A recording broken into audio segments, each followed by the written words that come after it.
시청자 여러분 안녕하십니까? 정부의 국정운영 목표인 혁신성장 키워드에 맞춰 한국경제TV가 야심차게 준비한 혁신성장 코리아 진행의 권다영입니다. 오늘은 미국 스탠퍼드대 신경과학 및 바이오공학과 교수이자 뇌신호 측정 분야에서 세계적인 신진학자로 평가받고 있는 이진형 교수 자리해 주셨습니다. 안녕하세요. 안녕하세요. 네. 오늘은 사실 기업 소개보다 본인 소개가 좀 더 궁금해지는 시간인 것 같습니다. 본인 소개 부탁드립니다. 네, 저는 스탠퍼드 대학의 교수이자 엘비스의 창업자인 이진형입니다. 네, 제가 사실 쭉 대본을 보다 보니까요. 미국 스탠퍼드대 최초의 한국인 여성 교수다라는 멘트를 봤습니다. 이렇게 만나 뵙게 돼서 정말 영광입니다. 네, 실리콘밸리의 뇌 질환 관련 벤처까지 창업을 하셨다라는 이야기를 들었는데 원래 연구를 하던 분야이시죠?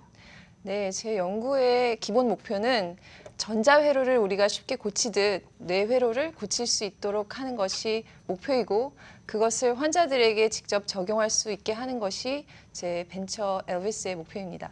근데 사실 뇌질환이라고 하면 연구가 엄청나게 필요하고 전자회로를 고치듯 하는 게 사실 쉬울 것 같지는 않거든요. 네, 사실 전자회로를 우리가 쉽게 현재 고칠 수 있는 이유는 네. 전자회로가 어떻게 동작하는지에 대한 알고리즘을 이해하기 때문인데요. 사실 뇌회로는 현재 그런 이해가 부족하기 때문에 병원에 현재 내가 좀 뇌 질환이 있는 것 같다 해서 가시면 의사랑 주로 상담을 하게 됩니다. 네. 그래서 그거는 마치 전자회로로 따지자면 스마트폰이 고장 났는데 가서 같이 앉아서 그동안 스마트폰에 어떤 일이 있었나요? 하고 대화를 하는 것과 비슷하다고 생각할 수 있는데요. 네. 그래서 그런 것들을 바꾸기 위해서는 뇌회로가 동작하는 소프트웨어 알고리즘을 이해하고 그것을 바탕으로 뇌회로를 정상화하는 방법이 필요합니다. 네. 상담만 한다 즉 진짜 현상만 보고 있다라고 좀 해석을 할 수 있을 것 같습니다. 근데 사실 뇌가 전자회로랑은 조금 다르지 않겠습니까? 이 신경회로가 수많이 겹쳐 있는 것이기 때문에 또 그것도 쉽지는 않을 것 같아요. 네, 사실 회로라는 점이 같다는 의미이지 전자회로와 같다는 뜻은 아닌데요. 기본적으로 회로라는 것은 그 회로의 알고리즘을 이해하기 위해서는 각 소자가, 다시 말해서 뇌회로의 경우에는 뇌신경세포 각각이 어떠한 일을 하고 그 일이 뇌 전체 회로에 통신을 하고 있기 때문에 그 통신으로 어떤 결과가 나오는지를 함께 볼 수 있어야 되는데 지금까지는 그 뇌 회로 소자 하나하나에 대한 이해 그리고 뇌 전체에 대한 정보를 따로따로 보고 있었기 때문에 그것을 합쳐서 한꺼번에 볼 수 있어야 뇌의 상태를 파악할 수 있고 그것을 바탕으로 정확한 진단과 치료가 가능합니다. 즉 나무와 숲을 함께 봐야 된다 뭐 이런 식으로도 해석을 할 수 있을 네. 것 같습니다. 말로 들으니까 사실 획기적이다, 새로운 시각이다라는 생각도 드는데 또 한편으로 드는 생각은 사실 우리나라도 이제 초고령화 사회로 들어가게 되고 전 세계적으로도 노인 인구가 급증하고 있고 평균 수명도 뭐 굉장히 늘어나고 있는 상태 아니겠습니까? 그렇다면 앞으로는 더욱더 뇌과학에 대한 관심이 높아질 수 있을 것 같습니다.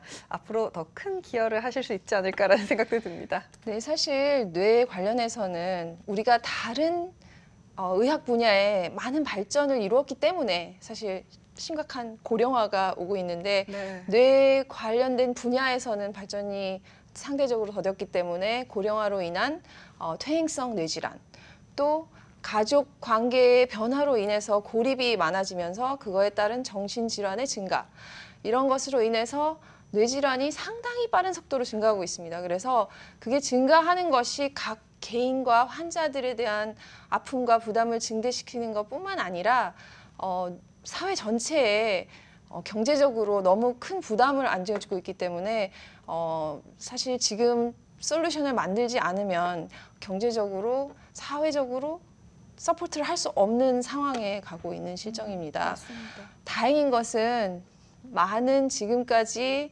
개발해온 테크놀로지들이 모여서 이것을 체계적으로 어드레스 할 수 있는 시기가 오고 있다는 점인데요. 그래서 그런 연구를 바탕으로 제가 2013년에 창업해서 이런 기술들을 환자들에게 직접 적용하기 위해서 개발을 지속해 왔습니다. 네. 사실 최근에 보면 진짜 주변에 뇌 질환으로 고생을 하신다는 분들 정말 많아지고 있는데 이런 시점에서 정말 교수님의 연구가 꼭 필요한 것 같습니다. 또 이렇게 환자들에게 직접 적용을 할 수 있었던 건 교수님만의 독특한 또 연구 방식, 연구 생각이 있었기 때문이 아닐까라는 생각도 들거든요. 사실 지금까지 뇌에 관한 상당히 많은 관심이 있었고 그것을 해결해야 되는 중요한 과제가 있었음에도 불구하고 많은 실패를 거듭했던 이유 중에 하나가 뇌의 회로에 대한 동작을 생각해서 그것을 바탕으로 진단과 치료를 하는 방법이 지금까지 없었기 때문인데요. 중요한 것은 뇌가 기본적으로 하는 기능을 정상화시켜주는 게 모든 진단과 치료의 목표이기 때문에 회로에 대한 동작을 이해하고 그 동작을 복구해주는 방향으로 한다면 많은 문제가 해결될 것으로 생각합니다. 네. 뇌과학에서 회로를 오동작을 또 고쳐낸다 이런 이야기 정말 독특하게 좀 들립니다. 지금 현재 환자에게 적용도 얼마 남지 않았다라고 말씀을 해주셨고 윤곽이 보이는 상황인데 사실 이런 윤곽을 잡기까지도 정말 시행착오도 많으셨을 것 같아요. 네, 사실 다양한 뇌 측정 기술을 많은 분들이 개발을 해오셨고 그런 가운데 어떤 것이 중요한가를 파악해서 그것을 실행하는 것이 굉장히 중요했는데요. 저희가 개발한 기술 중에 핵심은 뇌의 특정한 신경세포를 직접 컨트롤하고 그것을 바탕으로 뇌의 3차원 활동을 실시간으로 보여주는 광유전학 fMRI 기술을 2010년에 개발하면서 그런 윤곽을 찾아낼 수 있게 됐습니다. 그래서 그런 것들을 바탕으로 치매나 파킨슨병 같은 퇴행성 뇌질환과 뇌전증 등을 분석할 수 있는 기술을 연구 중이고요. 이것을 바탕으로 인공지능 기반의 뇌질환 분석 소프트웨어 뉴로매치를 개발해 왔습니다. 네, 이렇게 다양한 개발을 할 수 있었던 게 사실 실리콘밸리에 창업을 하면서라고 들었습니다. 엘비스의 또 대표이시지 않겠습니까? 사실 창업을 생각하고 시작을 하게 되신 건가요? 창업을 특별히 생각했다기보다는 네. 제가 원하던 것은 이런 문제를 직접 해결하는 것이었는데 연구를 통해서 사실 기업에서는 할 수 없는 기초적인 연구를 통해서 어떻게 문제를 해결해야겠다는 방안을 알아낸 후에는 실제로 이것을 환자들에게 빨리 적용하기 위해서는 기업을 통한 노력이 필요했기 때문에 창업을 하게 되었습니다. 네. 사실 엘비스가 어떤 회사인지 조금 더 궁금해지거든요. 소개 부탁드립니다.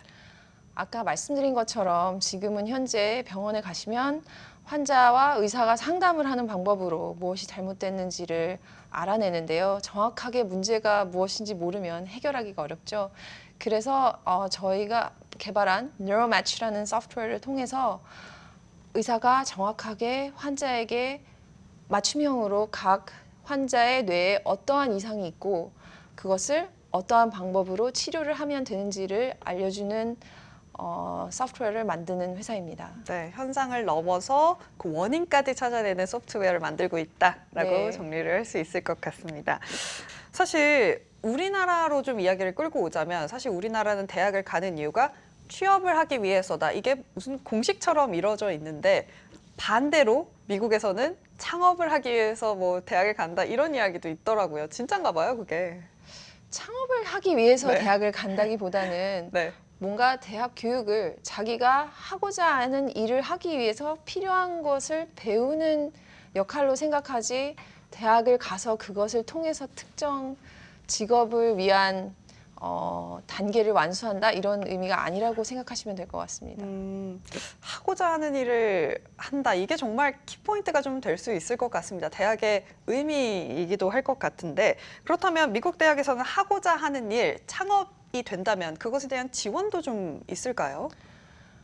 대학은 기본적으로 학교에서 하는 일 외에 교수 같은 경우에도 창업을 하기 위해서 다른 일에 이 정도 시간을 쓸 수 있다. 그런 식으로 창업을 할 수 있는 여건을 마련해 줍니다. 하지만 뭐 그렇다고 해서 가서 다 창업하라고 등 떠밀은 상황은 아니고요. 네. 그렇게 의지가 있고 스스로 하고 싶자 하는 의지가 있을 때 할 수 있는 환경을 조성해 줍니다. 근데 확실히 뭐 여건이 되기 때문에 또 창업도 많이 되는 게 아닐까라는 생각도 듭니다. 근데 또 우리나라 이야기를 좀 더 해보자면 우리나라에서는 교수가 창업을 한다라고 하면 마냥 또 박수 치는 분위기는 아니라고 들었어요. 네, 많은 한국에 계신 동료 교수님께 그런 네. 얘기를 들었는데요. 기본적으로 문화가 되게 중요하다고 생각합니다. 근데 사실 교수는 특정 분야의 지식의 리더입니다. 그렇기 때문에 교수가 창업을 할 수 있게 해주는 것이 사회에서 지식을 가장 빠르게 이용하고 발전을 이룰 수 있는데 중요한 방법이라고 생각합니다. 그래서 스탠퍼드는 사실 그동안 실리콘밸리를 이루는데 많은 기여를 하기도 했고 그거에 대한 성공을 바탕으로 그렇게 계속 문화를 이루어 나가는 데 관심이 많고 학교는 또 그런 학교에 있는 교직원이나 학생들이 창업을 한 회사를 통해서 거기에 투자도 하고 또 그거에 따른 많은 수입을 벌어들이기도 합니다. 네. 그래서 그 수입을 바탕으로 다시 교육에 재투자를 함으로써 선순환의 구조를 이루는 경우가 많은데 그런 것들을 사회에서 이해하고 받아들이는 데는 좀 시간이 걸리지 않을까 생각합니다. 성공을 바탕으로 네. 선순환을 이룬다는 문화를 이루어가는 게 중요할 것 같습니다. 선순환 또 말씀을 해주셨는데 그렇다면 실제로 실리콘밸리에서 이런 선순환이 있었던 예도 좀 들어주실 수 있을까요? 스탠퍼드에 사실 스탠퍼드가 실리콘밸리를 거의 만드는데 네. 기여했다고 볼 수 있을 정도로 네. 수많은 IT 기업들이 사실 대표적으로 구글을 포함해서 네. 다 스탠퍼드에서 공부한 것들을 바탕으로 바로 창업을 한 경우가 상당히 많습니다. 그렇기 때문에 어떻게 보면 그런 것에 반대하는 사람이 있을 법하다가도 너무나 많은 성공적인 예가 있기 때문에 이거는 하면 되는 거구나 하는 인식이 강하다고 생각합니다. 네, 또 하면 된다. 그것 때문에 좀 더 선순환이 잘 돌아가는 것 같기도 한 것 네. 같습니다. 그렇다면 이제 뇌과학으로 좀 더 다시 얘기를 돌아가 볼게요. 이제는 뇌과학 분야, 과학이 기술을 이끄는 게 아니라 기술이 과학을 이끄는 시대가 좀 된 게 아닌가라는 생각도 들거든요. 사실 이런 연구를 통해서 좀 이것만은 좀 얻고 싶다 하는 것들 있으실까요?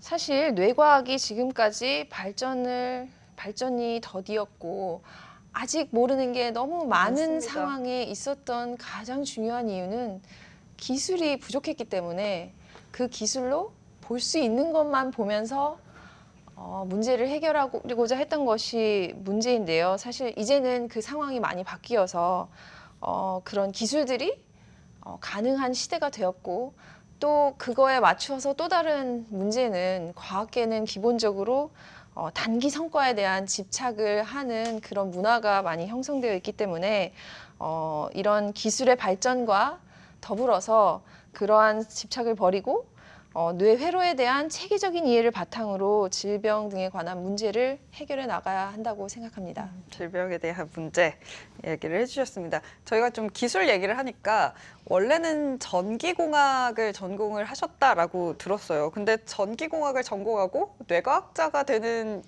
이야기를 저는 들어본 적은 없는 것 같거든요. 어떻게 이렇게 뇌과학을 하게 되셨는지도 궁금해지네요. 사실 뭐 여러 가지 이유가 있지만 아주 어려서는 네. 뇌과학이라는 특별한 분야에 관심이 있었다기보다는 그냥 내 뇌가 어떻게 동작하나 이런 거에 관심이 많았던 것 같아요. 네. 특히 과학고등학교 입학하면서 공부도 되게 힘들고 어떻게 하면 공부를 좀 쉽게 할 수 있을까 생각을 하면서 네. 뇌는 어떻게 학습하고 그런 거에 대한 관심이 많았는데 뭐 공부하다가 잠들면 어떨 땐 꿈에서 문제를 풀기도 하고 그런 경험도 하면서 뇌에 관해서 이해를 하고 싶다는 생각은 어려서부터도 많이 했었습니다. 근데 그런 기회가 닿아서 나중에 뇌과학자가 될 수 있었습니다. 근데 그 기회라는 걸로 좀 더 이야기를 끌고 가보면 그렇게 궁금하신 점이 많았다면 처음부터 뇌과학 전공을 했으면 어땠을까라는 생각도 들거든요. 네, 근데 제가 고등학교 때까지 네. 공부를 하면서는 생물학 이런 것들이 암기 위주로 공부를 하고 해서 우리나라에선 그렇죠. 네, 재미가 없는 학문이라는 생각이 많이 들었습니다. 그래서 제가 대학을 갈 무렵에는 전자공학이 많은 발전을 하고 있었고 뭔가 이 이론을 바탕으로 시스템을 만들어서 그 시스템으로 우리 실생활에 도움이 되는 문제들을 해결하는 매우 흥미로운 분야라는 생각이 들었습니다. 그렇긴 하지만 핸드폰의 기능을 향상시킨다거나 그런 것보다는 뭔가 좀 더 사람들에게 직접적으로 도움이 될 수 있는 일을 하고 싶어서 스탠포드 대학에 박사과정으로 입학을 했을 때는 의공학 분야를 선택했습니다.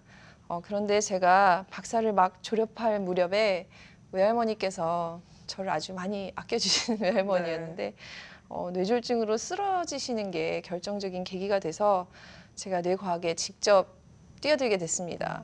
이렇게 첨단 과학이 발전된 시대에 살고 있는데 단순히 뇌에 작은 혈관이 하나 터졌을 뿐인데 갑자기 반신분수가 되고 더 이상 아무것도 할 수 없는 그냥 재활 치료를 하면서 뭔가 되기를 기대하는 그 상황이 너무나 마음이 아프고 힘들었습니다. 그래서 네.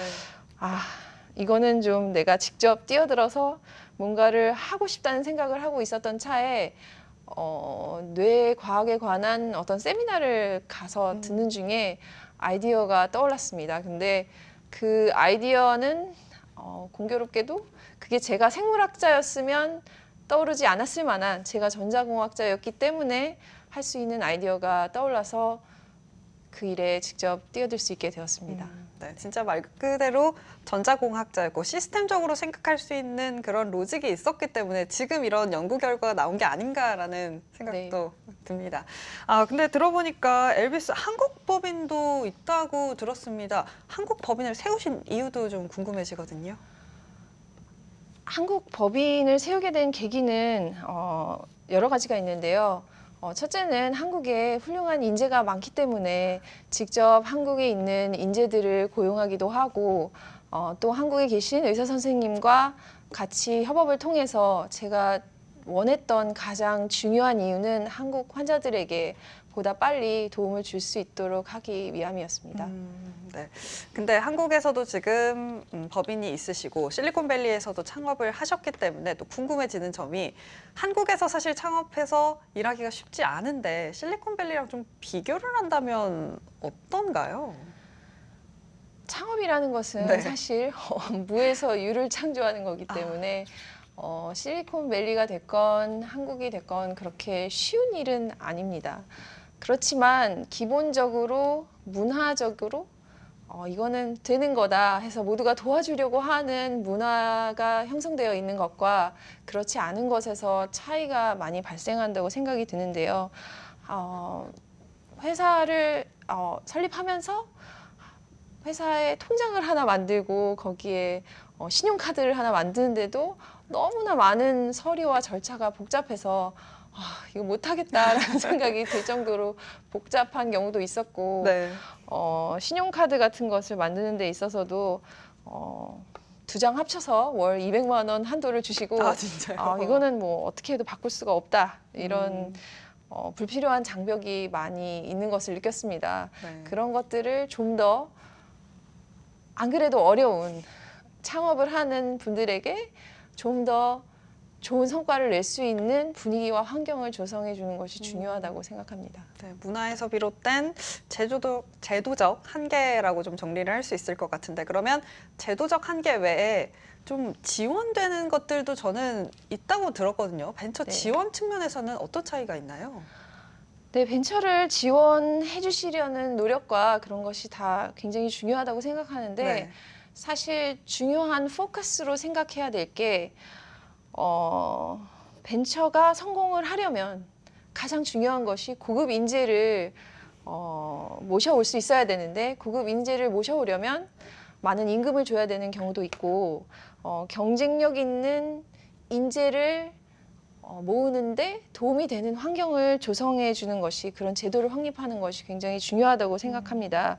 또 저희는 의료 관련 일을 하다 보니까 한국에 계신 많은 의사 선생님과 대화를 나누게 되었는데요. 제도에 굉장히 경직된 제도 때문에 그것으로 인해서 새로운 기술을 기존에 이미 있는 기술조차도 들여오는 것이 어려운 경우가 많다고 하시는데요. 이건 직접적으로 우리나라에는 환자들이 그것으로 인해서 여러 가지 고통을 겪을 수 있는 문제이기 때문에 바꿀 수 있는 방법이 있으면 좋겠다고 생각합니다. 네.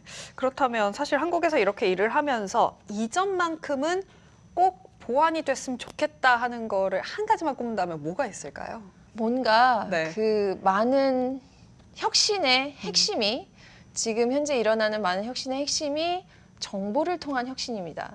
그런 정보를 많은 개인의 정보를 보호하는 것도 굉장히 중요하지만 그것에 따른 이노베이션을 가능하게 하는 것도 중요하다고 생각합니다. 그래서 정보를 보호함과 동시에 그것을 활용해서 혁신을 이룰 수 있는 환경을 만드는 제도의 개선이 중요하다고 생각이 되는데요.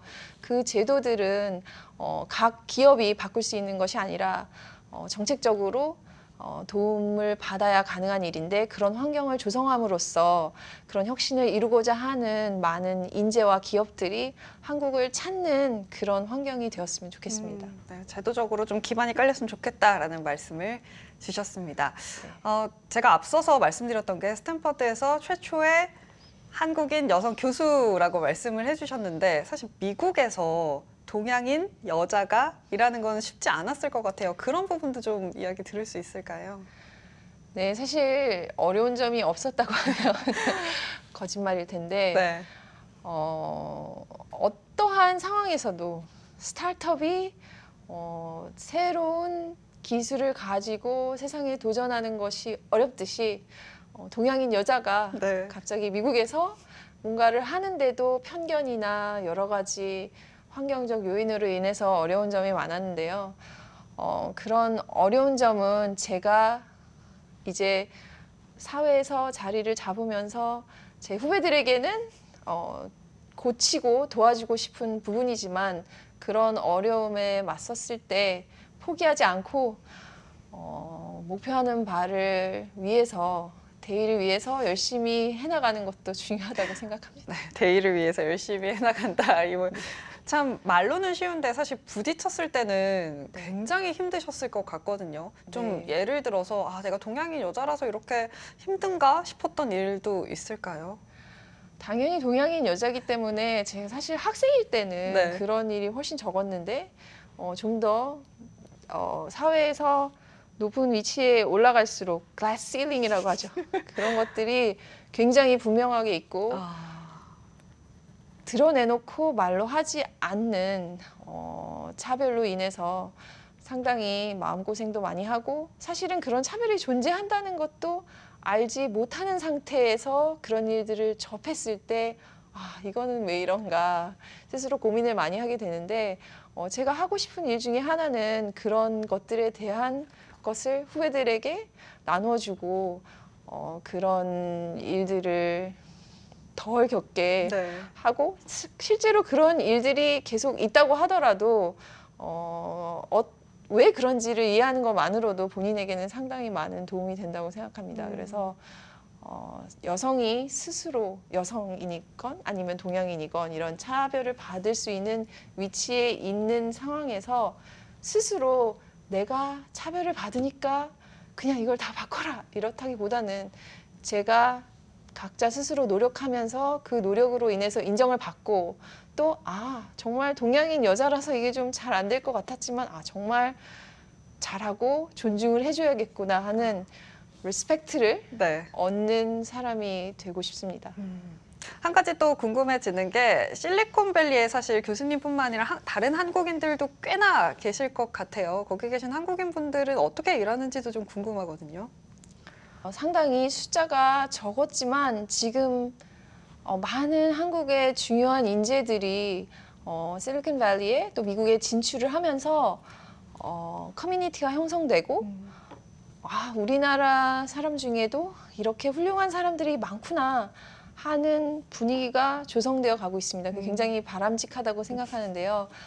그래서 좀 더 자신감을 가지고 우리나라 인재의 국제적 경쟁력에 대해서 자신감을 가져도 된다고 생각합니다. 네, 국제적 인재로서 좀 성장을 해나가는 과정이 아닐까라는 말씀을 주셨습니다.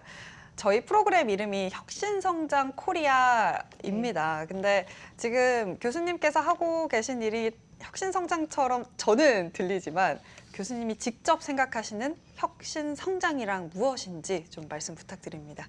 네. 제가 지금까지 해온 일에 가장 중요한 점은 제가 하던 방식이 다른 분들이 지금까지 해오지 않았던 방식이기 때문에 그래서 임팩트가 있기도 하고 그래서 어려움이 많기도 했는데요. 혁신은 어떠한 문제에 대해서 깊은 성찰과 그것에 대한 해법을 생각해내고 그것을 가지고 해결해 나가는 열정에 의해서 생기는 거라고 생각하는데요. 기본적인 선입견 그리고 변화에 대한 두려움 때문에 문제에 대한 해답을 찾기도 어렵고 찾아도 그것을 실행에 옮기기가 어려운 경우가 많은데요. 깊은 성찰에서 나온 해결책을 바탕으로 열정적으로 이루려는 사람들이 모여 있을 때 혁신 성장은 이루어지는 게 아닌가 생각합니다. 네, 깊은 고찰도 말씀을 해주셨습니다. 그렇다면 저희 좀 이 이야기는 조금 하고 가고 싶은데 말 못했다 하는 점들도 들어볼 수 있을까요? 제가 굉장히 중요하게 이런 혁신과 관련해서 중요하게 생각하는 부분 중에 하나가 혁신을 이루기 위해서는 뭔가에 늘 쫓기면서 뒤처지지 말자는 생각보다는 내가 1등을 하자, 뭔가 선도하겠다는 마음가짐이 굉장히 중요하다고 생각하는데요. 또 그와 관련해서 제가 아쉽게 생각하는 점은 한국에 정말 똑똑한 학생들이 굉장히 많은데 그 똑똑한 학생들이 경쟁 때문에 엄청나게 스트레스를 받는데 그 스트레스를 받는 이유가 생각해보면 소위 모두가 원하는 기회, 좋은 직장, 남들이 생각하는 좋은 직장을 놓고 경쟁을 하기 때문에 생기는 것이라고 생각합니다. 하지만 대부분의 사람들이 많이 생각하지 않는 비밀이 하나 있다면 그 비법은 세상에는 풀어야 할 문제가 똑똑한 인재보다 훨씬 더 많다는 점입니다. 그래서 그런 문제를 스스로 찾아서 본인이 그런 문제에 대한 솔루션이 되려고 할 때 어떤 직업에 나를 맞춘다기보다는 그 문제에 대한 솔루션이 되려고 할 때 어느새 내가 이 세상에서 그 문제를 해결하는 최고의 권위자가 되어 있다는 것을 발견하게 되는데요. 그러한 노력을 북돋아주는 문화를 형성하고 각자 개인이 그런 생각을 할 때 사회에 긍정적인 문화가 조성되면 물론이고 많은 좋은 스타트업들이 성장할 수 있는 토양이 마련되는 게 아닐까 생각합니다. 네. 풀어야 할 문제가 똑똑한 사람보다 더 많다. 이 말이 굉장히 와닿는 것 같습니다. 누구든 그 문제를 풀기 위해서 노력한다면 뭔가 좋은 결과를 얻을 수 있지 않을까 이렇게 네. 정리를 할 수 있을 것 같습니다. 뇌과학을 획기적인 방법으로 적용하고 계신 엘비스의 대표이자 이진영 교수님이었습니다. 오늘 말씀 고맙습니다. 감사합니다. 네, 혁신성장 코리아 저희가 준비한 소식은 여기까지입니다. 시청해주신 여러분 고맙습니다.